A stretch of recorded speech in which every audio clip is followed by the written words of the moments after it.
नमस्कार दोस्तों, आपका हमारे चैनल सन्नी इंस्पायर्ड पर बहुत बहुत स्वागत है। आज हम आपको भगवत गीता का चौथा अध्याय सुनाने वाले हैं कि आखिरकार भगवान श्री कृष्ण ने भगवत गीता के चौथे अध्याय में क्या कहा है। इससे पहले कि हम चौथा अध्याय शुरू करें, आप वीडियो को लाइक और चैनल को सब्सक्राइब कर लेना। तो चलिए शुरू करते हैं।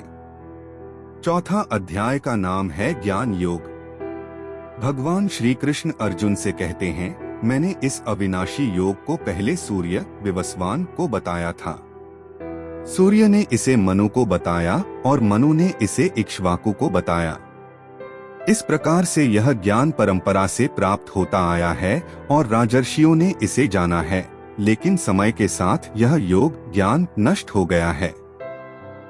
वही पुरातन योग आज मैंने तुम्हें बताया है, क्योंकि तुम मेरे भक्त और मित्र हो। यह वास्तव में एक महान रहस्य है। अर्जुन ने कहा, आपका जन्म तो अभी हुआ है और सूर्य का जन्म आपसे पहले हुआ था, तो फिर मैं कैसे मानूं कि आप ही ने पहले इसे बताया था। भगवान श्री कृष्ण ने कहा, हे अर्जुन, मेरे और तुम्हारे बहुत से जन्म हो चुके हैं। मुझे वे सभी ज्ञात हैं, लेकिन तुम उन्हें नहीं जानते। यद्यपि मैं जन्म और मृत्यु से रहित हूँ और सभी प्राणियों का स्वामी हूँ, फिर भी अपनी माया प्रकृति के अधीन होकर मैं जन्म लेता हूँ। हे भारत अर्जुन, जब जब धर्म की हानि और अधर्म का उत्थान होता है, तब तब मैं स्वयं की रचना अवतार करता हूँ। साधुजनों की रक्षा के लिए, दुष्टों के विनाश के लिए और धर्म की स्थापना के लिए मैं युग युग में प्रकट होता हूँ। मेरे दिव्य जन्म और कार्यों को जो मनुष्य तत्व से जानता है, वह शरीर को त्यागने पर पुनर्जन्म नहीं लेता, वह मेरे धाम को प्राप्त होता है। राग, भय और क्रोध से मुक्त होकर मनुष्य मुझ में आस्था और भक्ति के साथ स्थित हो जाते हैं। वे ज्ञान प्राप्त करते हैं और अंततः मेरी प्राप्ति करते हैं। जो कोई भी मेरी शरण में आता है, मैं उसे उसके अनुसार फल देता हूँ। मनुष्य सभी प्रकार से मेरे पथ का अनुसरण करते हैं। हे पार्थ, इस लोक में कर्मों द्वारा सफल होने की इच्छा रखने वाले लोग देवताओं की पूजा करते हैं, क्योंकि कर्मों से सफलता शीघ्र मिलती है। मैंने 4 वर्णों की रचना की है, उनके गुण और कर्मों के आधार पर। यद्यपि मैं इसे रचने वाला हूँ, फिर भी मैं अविनाशी और अकर्मण्य हूँ। मुझे कर्मों से कोई बंधन नहीं है, क्योंकि मैं कर्मों का कर्ता नहीं हूँ। जो मुझे इस प्रकार जानता है, वह भी कर्मों से बंधन मुक्त हो जाता है। प्राचीन काल में भी कर्मों को जानकर मुक्त हुए हुए जनों ने कर्म किया। इसलिए तुम भी बिना बंधन के कर्म करो, जैसा उन्होंने किया। क्या है कर्म, क्या है अकर्म? बुद्धिमान भी इस विषय में भ्रमित होते हैं। इसलिए मैं तुम्हें कर्म का तत्वज्ञान बताऊंगा, जिसे जानकर तुम पाप से मुक्त हो जाओगे। कर्म का ज्ञान अत्यंत गूढ़ है। यह जानना है कि कर्म क्या है, अकर्म क्या है और विकर्म क्या है। जो व्यक्ति अकर्म में कर्म और कर्म में अकर्म देखता है, वह बुद्धिमान है। वह योगी होकर सारे कर्म करता है। जिसके सभी कर्म ज्ञान की अग्नि में भस्म हो जाते हैं, उसे ज्ञानी कहते हैं। ऐसे ज्ञानी के लिए सभी कर्म बंधन मुक्त हो जाते हैं। जो व्यक्ति फल की इच्छा के बिना कर्म करता है और जिसे संदेह नहीं होता, वह बुद्धिमान और मुक्त होता है।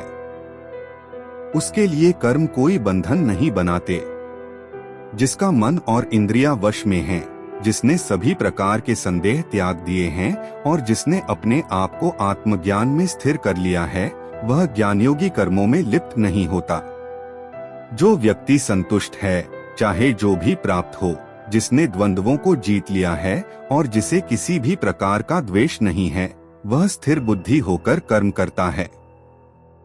जो व्यक्ति परमात्मा में स्थित होकर निरासक्त और संदेह रहित होकर कर्म करता है, उसके सभी कर्म उसे बंधन में नहीं डालते। वह मुक्त हो जाता है।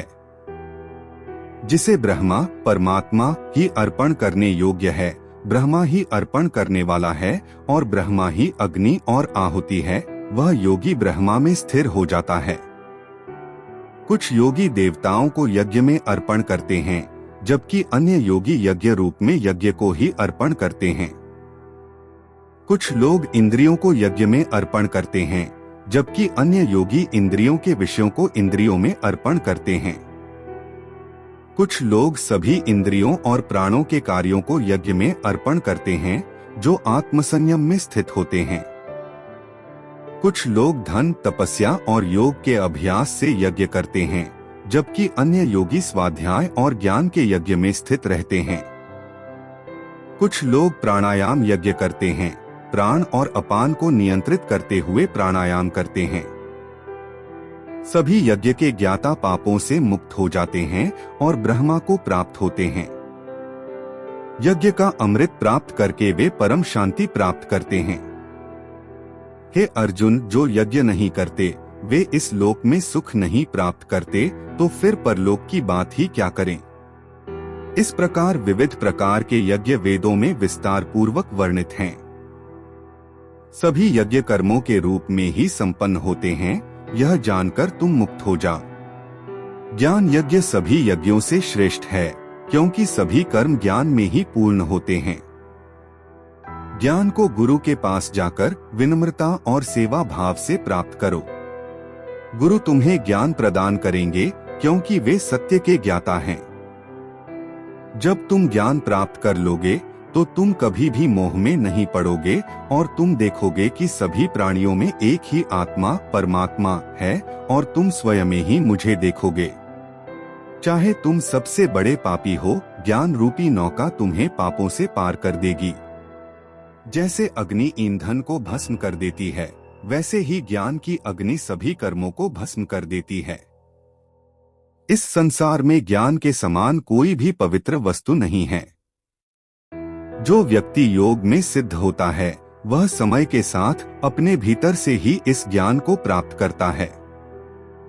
श्रद्धालु व्यक्ति, जिसने इंद्रियों को वश में कर लिया है और जो ज्ञान प्राप्ति के लिए तत्पर है, वह ज्ञान प्राप्त करता है और ज्ञान प्राप्त करने के बाद वह तुरंत परम शांति प्राप्त करता है। अज्ञानी और अविश्वासी व्यक्ति को न तो इस लोक में सुख प्राप्त होता है और न ही परलोक में। वह संदेहग्रस्त आत्मा का नाश हो जाता है। जिसने योग और ज्ञान के माध्यम से संदेह को काट दिया है, वह संदेह रहित आत्मा कर्मों के बंधन से मुक्त हो जाता है। इसलिए हे अर्जुन, अज्ञान के जन्मे संदेह को ज्ञान के तलवार से काट दो और योग में स्थित होकर कर्म करो। इस प्रकार श्रीमद् भगवद गीता के चौथा अध्याय ज्ञान योग समाप्त होता है। अगर जीवन में सफलता प्राप्त करनी है तो मेहनत पर विश्वास करो। किस्मत की आजमाइश तो जुए में होती है। दर्द, गम, डर जो भी है बस तेरे अंदर हैं। खुद के बनाए पिंजरे से निकलकर देख, तू भी एक सिकंदर है। वक्त का काम तो गुजरना है। अच्छा है तो शुक्र करो, बुरा है तो सब्र। सिर्फ पढ़ाई ही आपको सफल नहीं बना सकती। लगन, मेहनत और सही दिशा से चलने की क्षमता भी जरूरी है। अभी तो असली उड़ान बाकी है, परिंदे का इम्तिहान बाकी है। अभी अभी तो लांघा है समुंदर, अभी तो पूरा आसमान बाकी है। इंतजार करने वालों को सिर्फ उतना मिलता है जितना कोशिश करने वाले छोड़ देते हैं। मैं वो खेल नहीं खेलता जिसमें जीतना फिक्स हो, क्योंकि जीतने का मजा तब है जब हारने का रिस्क हो। गिरना अच्छा है, औकात का पता चलता है। हाथ थामे रखने वाले कितने हैं, इस बात का पता चलता है। जिंदगी में सिर्फ पढ़ाई ही ज्ञान नहीं, तुम्हारे अनुभव भी तुम्हें सफल बनाते हैं। जिंदगी एक बार मिलती है, बिल्कुल गलत है। सिर्फ मौत एक बार मिलती है, जिंदगी हर रोज मिलती है। अब हमारी यह वीडियो यहीं पर समाप्त होती है। आशा करता हूं कि आपको यह वीडियो पसंद आई हो। अगर चैनल पर पहली बार थे तो चैनल को सब्सक्राइब कर लेना। हमारे चैनल पर ऐसी ही और वीडियो मिलती रहती हैं।